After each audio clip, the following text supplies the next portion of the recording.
सततं भज सद्गुरुनाथं सद्गुरुनाथं गुरुवरदेवं पापारण्यदवानलरूपं शम्भुमुमापतिपरमेशं सकलसुरासुरभयहरदेवं निर्मलनित्यनिराकारं ब्रह्माद्यमरे प्रार्थितवन्दितसर्वेशं सुरलोकेशं सकलचराचरभुवनाधारं वेदवेद्यशिवदृग्रूपम् एकाकारं चिन्मयरूपं परिपूर्णं ब्रह्मानन्दं निर्मलनिर्गुणनित्यनिरञ्जनचैतन्यं हृदयाकाशं सर्वजीवहृदयान्तरवासं कैलासं चित्सुखदेशं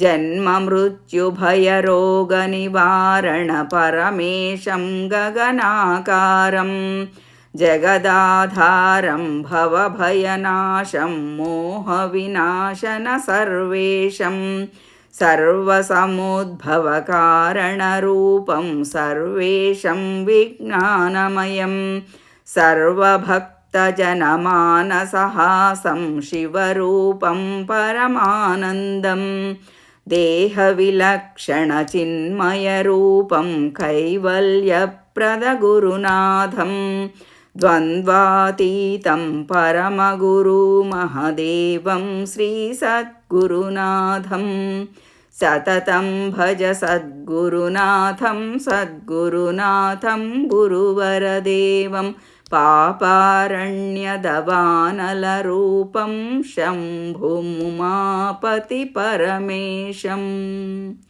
ॐ नमः शिवाय।